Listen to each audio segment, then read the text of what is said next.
وہ اوپر چڑھ کر گٹر کے دہانے سے باہر آ گئی۔ سائڈ سے چوڑی گلی فرنٹ کی طرف جا رہی تھی، لیکن جولیا چونکہ تربیت یافتہ تھی اس لیے اسے معلوم تھا کہ سامنے کے رخ پر مسلح افراد موجود ہوں گے، اس لیے اسے معلوم تھا کہ سامنے کے رخ پر نہیں جانا۔ کوٹھی میں خاموشی طاری تھی، اس لیے وہ سب سے پہلے ٹائیگر کی پوزیشن چیک کرنا چاہتی تھی۔ چنانچہ اس نے فوری طور پر فرنٹ سائڈ سے اندر جانے کی بجائے پائپ کے ذریعے چھت پر جا کر سیڑھیوں سے فرنٹ کی طرف جانے کا فیصلہ کیا۔ پائپ پر چڑھنا اسے بخوبی آتا تھا، اس لیے یہ اس کے لیے کوئی مسئلہ نہ تھا۔ وہ آگے بڑھی اور پھر چھت سے نیچے آنے والے پائپ کے موٹے پائپ کے اندر پاس پہنچ کر اس نے ایک لمحے کے لیے سر اٹھا کر اوپر کی طرف دیکھا اور پھر وہ تیزی سے اوپر چڑھتی چلی گئی۔ اس کا انداز خاصا ماہرانہ تھا اور پھر تھوڑی سی جدوجہد کے بعد وہ اس 2 منزلہ عمارت کی چھت پر پہنچ گئی۔ چھت پر پہنچ کر وہ تیزی سے سیڑھیوں کی طرف بڑھی اور پھر احتیاط سے سیڑھیاں اترتی ہوئی دوسری منزل پر پہنچ گئی، لیکن نیچے جانے سے پہلے وہ یہاں کا مکمل طور پر جائزہ لینا چاہتی تھی تاکہ اوپر سے اس پر حملہ نہ کیا جا سکے۔ جولیا ایک گیلری کو چیک کر رہی تھی کہ اس کے کانوں میں ٹائیگر کی ہلکی سی آواز پڑی تو وہ چونک کر آگے بڑھی۔ اس گیلری نما راہداری میں 2 بڑے بڑے روشن دان تھے جو روشن تھے۔ ایک روشن دان قدرے کھلا ہوا تھا اور آواز اسی روشن دان سے آ رہی تھی۔ وہ تیزی سے آگے بڑھی اور اس نے کھلے ہوئے روشن دان کی سائڈ سے نیچے جھانکا تو وہ بے اختیار اچھل پڑی، کیونکہ نیچے بڑے ہال نما کمرے میں اس نے ٹائیگر کو کرسی پر رسیوں سے بندھے ہوئے دیکھا، جبکہ کمرے میں ٹائیگر کے علاوہ 4 آدمی اور موجود تھے، جن میں سے 2 اس کے سامنے کرسیوں پر بیٹھے ہوئے تھے۔ ایک مسلح آدمی دروازے کے قریب کھڑا تھا، جبکہ ایک آدمی جس کے کاندھے سے مشین گن لٹک رہی تھی ہاتھ میں پانی کی بوتل پکڑے ٹائیگر کی طرف بڑھ رہا تھا۔ پھر اس آدمی نے بوتل کا ڈھکن ہٹا کر بوتل ٹائیگر کے منہ سے لگائی ہی تھی کہ وہ یکلخت لڑکھڑا کر ایک قدم پیچھے ہٹا اور اس کے ساتھ ہی جولیا نے ٹائیگر کو تیزی سے رسیاں کھولتے دیکھا۔ یہ کیا حماقت ہے، 4 مسلح افراد کے سامنے ٹائیگر کیا کرے گا؟ جولیا نے بے اختیار ہونٹ چباتے ہوئے کہا۔ البتہ اس کی نظریں مسلسل ٹائیگر اور ان لوگوں پر جمی ہوئی تھی، اور پھر وہاں انتہائی خوفناک جدوجہد شروع ہو گئی۔ جولیا نے تیزی سے جیکٹ کی جیب سے مشین پسٹل نکال لیا، اسی لمحے نیچے فائرنگ شروع ہو گئی اور جولیا نے تیزی سے مشین پسٹل کا رخ نیچے کر دیا۔ اسی لمحے ٹائیگر کو ہٹ ہو کر نیچے گرتے ہوئے دیکھا۔ اس پر مشین گن سے فائرنگ کی گئی تھی اور یہ دیکھتے ہی جولیا کا دماغ جسے پھٹ سا گیا۔ اس نے ٹریگر دبا دیا اور پھر نیچے موجود مسلح افراد پر جیسے قیامت ٹوٹ پڑی۔ اوپر سے ہونے والی اچانک فائرنگ سے وہ بچ نہ سکے اور دیکھتے ہی دیکھتے وہ چاروں گولیاں کھا کر نیچے گر گئے۔ جولیا اس وقت تک گولیاں چلاتی رہی جب تک وہ چاروں ساکت نہ ہو گئے۔ ان کے ساکت ہوتے ہی اس نے ٹریگر سے انگلی ہٹائی ہی نہ تھی کہ کمرے کا دروازہ ایک دھماکے سے کھلا اور اس کے ساتھ ہی مشین گنوں سے مسلح 2 آدمی اندر داخل ہوئے تو جولیا نے ایک بار پھر ٹریگر دبا دیا۔ وہ دونوں بھی سنبھلنے سے پہلے چیختے ہوئے نیچے گرے اور ساکت ہو گئے۔ ٹائیگر بھی بے حس و حرکت پڑا ہوا تھا۔ جولیا نے بعد میں آنے والے ان دونوں آدمیوں کے ساکت ہوتے ہی ٹریگر سے انگلی ہٹائی اور پھر اٹھ کر واپس سیڑھیوں کی طرف دوڑ پڑی۔ ٹائیگر کو ساکت پڑتے دیکھ کر اس کے دماغ میں بگولے سے ناچنے لگ گئے تھے۔ اب اسے کسی کی پرواہ نہ تھی۔ وہ آندھی اور طوفان کی طرح دوڑتی ہوئی سیڑھیاں اتر کر بیرونی برآمدے میں پہنچی اور پھر چند لمحوں بعد وہ اس کمرے میں داخل ہو رہی تھی جہاں ٹائیگر کے ساتھ 6 غیر ملکی پڑے ہوئے تھے۔ وہ دوڑتی ہوئی ٹائیگر کے پاس گئی اور اس پر جھک گئی۔ یہ تو زندہ ہے، اسے زندہ رہنا چاہیے، جولیا نے جھک کر ٹائیگر کے سینے پر ہاتھ رکھتے ہوئے کہا۔ ٹائیگر کے بازو اور پہلوؤں میں گولیاں لگی تھی جن سے خون تیزی سے نکل رہا تھا۔ اس کی حالت انتہائی محدود دکھائی دے رہی تھی۔ یہ تو آخری سانسوں پر ہے، آخری سانسوں پر، اب میں کیا کروں؟ جولیا نے بوکھلائے ہوئے انداز میں چیختے ہوئے کہا اور مڑ کر وہ دوڑتی ہوئی اس کمرے سے باہر آ گئی۔ چند لمحوں میں ہی اس نے دیوانگی کے سے انداز میں پوری عمارت گھوم لی اور پھر ایک کمرے کی الماری سے اسے ایک بڑا سا میڈیکل باکس مل گیا۔ اس نے میڈیکل باکس اٹھایا اور بجلی کسی تیزی سے دوڑتی ہوئی وہ واپس اس کمرے میں آئی۔ اس نے میڈیکل باکس کو زمین پر رکھ کر اسے کھولا اور پھر تیزی سے اس میں سے سامان نکالنے لگی۔ اس نے ایسے موقع پر طبی امداد دینے کی مکمل ٹریننگ لی ہوئی تھی، اس لیے اس کے ہاتھ بے حد ماہرانہ انداز میں چل رہے تھے۔ جولیا نے سب سے پہلے تو فوری طور پر طاقت کا انجیکشن ٹائیگر کے بازو میں لگایا اور پھر اس نے اس کے زخموں کی جن سے خون نکل رہا تھا بینڈیج کر دی تاکہ مزید خون نہ نکلے، اور پھر جگہ بعد دیگرے اس نے 4 مختلف انجیکشنز ٹائیگر کو لگائے اور پھر اس کے سینے پر ہاتھ رکھ دیا۔ چند لمحوں بعد اس کے ستے ہوئے چہرے پر قدرے اطمینان کے تاثرات ابھر آئے، کیونکہ ٹائیگر کی ڈوبتی ہوئی دل کی دھڑکن آبھاسی حد تک بحال ہو چکی تھی۔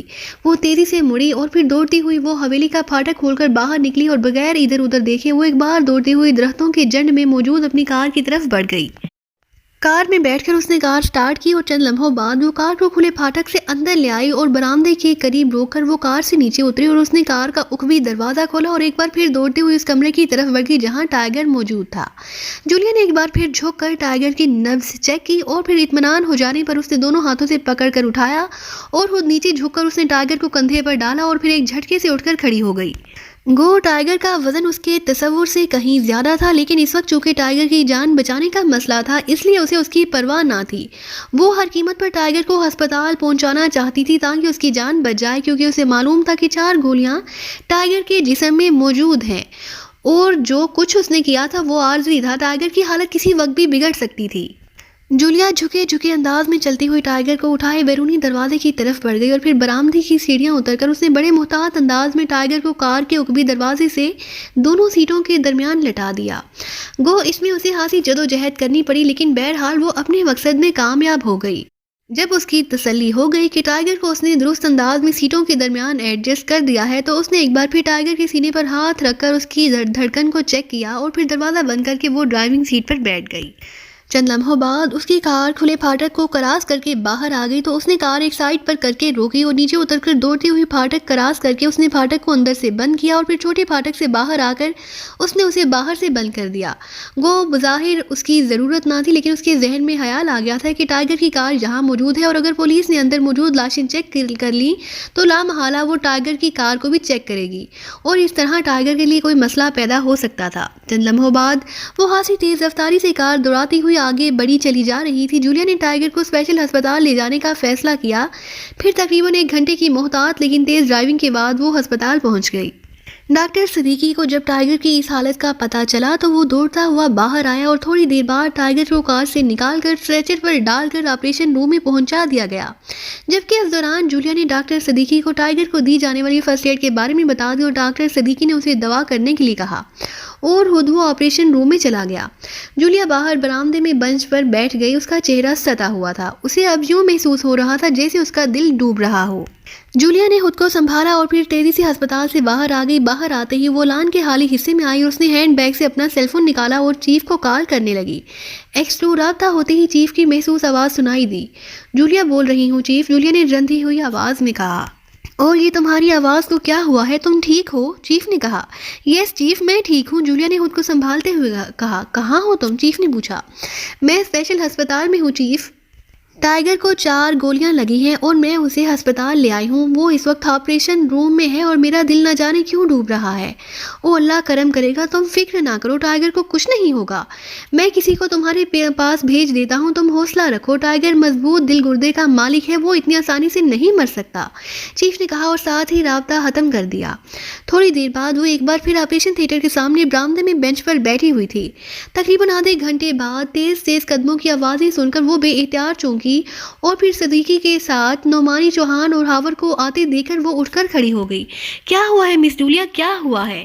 صدیقی نے انتہائی بے چین لہجے میں کہا۔ تو جولیا نے چیف کی کال آنے اور شیریں آواز جانے اور پھر وہاں پیش آنے والی تمام حالات سے لے کر ٹائیگر کو یہاں تک لے آنے کی پوری تفصیل بتا دی۔ وہ جب بولنے پر آئی تو بولتی چلی گئی جیسے اس کے دل کے اندر کا غبار باہر نکل رہا ہو۔ آپ نے تو کمال کر دیا ہے مس جولیا، ویل ڈن، اگر آپ یہ ساری ہمت نہ کرتی تو ٹائیگر کے ساتھ نہ جانے کیا ہو جاتا، really very well done, Siddiqui نے کہا اور پھر وہ سبھی اسی برآمدے میں بے چینی سے ٹہلنے لگے۔ پھر تقریباً 2 گھنٹے بعد آپریشن روم کا دروازہ کھلا اور ڈاکٹر صدیقی باہر آ گیا۔ کیا ہوا ڈاکٹر صاحب، ٹائیگر ٹھیک ہے نا، وہ زندہ تو ہے نا؟ صدیقی سمیت سب نے بے چین لہجے میں کہا۔ اللہ تعالیٰ نے اپنا ہاتھ کرم کر دیا ہے، ویسے مس جولیا کی ہمت کی وجہ سے بھی اللہ تعالیٰ کی رحمت ہوئی ہے، اگر یہ ٹائیگر کو ماہرانہ انداز میں فوری طبی امداد نہ دیتی اور پھر اسے یہاں نہ لے آتی تو نہ جانے کیا ہو جاتا۔ ڈاکٹر صدیقی نے جولیا کی تعریف کرتے ہوئے کہا تو جولیا کا چہرہ بے اختیار کھل اٹھا۔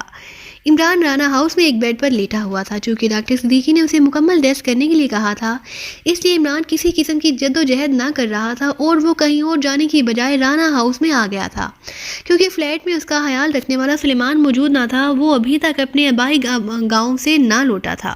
رانا ہاؤس میں چونکہ جوزف موجود تھا اور وہ اس کی سلیمان سے زیادہ کیئر کرتا تھا، اس لیے وہ اس کے کہنے پر وہیں رک گیا تھا اور اس وقت وہ ایک کمرے میں لیٹا آرام کر رہا تھا۔ وہ جاگ رہا تھا، البتہ وہ آنکھیں بند کیے ٹی بی ایم فارمولے والے کیس پر غور کر رہا تھا۔ بلیک زیرو نے اسے بتا دیا تھا کہ جن لوگوں نے اس پر حملہ کیا اور اسے ہلاک کرنے کی کوشش کی تھی ان کے بارے میں کچھ پتہ نہیں چل سکا۔ پوری سیکرٹ سروس انہیں تلاش کر رہی تھی لیکن ان کا کہیں اتا پتہ نہیں مل رہا تھا، اور وہ اسی بارے میں سوچ رہا تھا کہ اسے دروازہ کھلنے کی آواز سنائی دی تو اس نے آنکھیں کھول دی اور اس کے ساتھ ہی وہ فوراً سیدھا ہو کر بیٹھ گیا کیونکہ کمرے میں صدیقی اور جولیا داخل ہو رہے تھے۔ ان دونوں کے چہرے سے پریشانی ظاہر ہو رہی تھی۔ کیا ہوا ہے، کوئی بری خبر؟ عمران نے چونک کر کہا۔ ارے نہیں عمران صاحب، اللہ تعالیٰ کا بے حد کرم ہو گیا ہے، کوئی بری خبر نہیں ہے، آپ کوئی ٹینشن نہ لیں، صدیقی نے مسکراتے ہوئے کہا تو عمران نے بے اختیار ایک طویل سانس لیا۔ صدیقی اور جولیا اندر آ کر کرسیوں پر بیٹھ گئے۔ تو پھر تم دونوں کے چہروں پر 12 کیوں بج رہے ہیں؟ عمران نے کہا۔ عمران صاحب، ٹائیگر انتہائی نازک حالت میں اسپیشل ہسپتال پہنچایا گیا تھا، اسے 4 گولیاں لگی تھی، ڈاکٹر صدیقی نے اس کا آپریشن کیا اور اب اس کی حالت خطرے سے باہر ہے، صدیقی نے کہا تو عمران کا چہرہ یکلخت سوت سا گیا۔ کیا مطلب، کیا ہوا ہے اسے؟ عمران نے یکلخت سنجیدگی سے کہا، مس جولیا اسے ہسپتال لے گئی تھی اور میں اس لیے انہیں آپ کے پاس لے آیا ہوں کہ آپ شاید اس بارے میں معلومات حاصل کرنا چاہیں، صدیقی نے کہا۔ کیا ہوا تھا جولیا، پوری تفصیل بتاؤ، عمران نے کہا تو جولیا نے ایک بار پھر پوری تفصیل بتانا شروع کر دی اور عمران خاموش بیٹھا سنتا رہا۔ ویل ڈن جولیا، تم نے واقعی ہمت اور حوصلے سے کام لیا ہے اور تم نے پاکستان سیکرٹ سروس کی ڈپٹی چیف ہونے کا ثبوت دیا ہے، ورنہ ٹائیگر کا اس بار اس طرح زندہ بچنا ناممکن ہو جاتا۔ ریئلی ویل ڈن، تم واقعی گریٹ ہو، عمران نے مسرت بھرے لہجے میں کہا تو عمران سے اپنی تعریف سن کر جولیا کا چہرہ بے اختیار کھل اٹھا۔ تھینک یو، جولیا نے کہا۔ کیا ان غیر ملکیوں کی لاشیں اب بھی وہیں ہیں؟ عمران نے کہا۔ آپ فکر نہ کریں عمران صاحب، میں نے نعمانی چوہان اور ہاور کو وہاں بھیجوا دیا ہے۔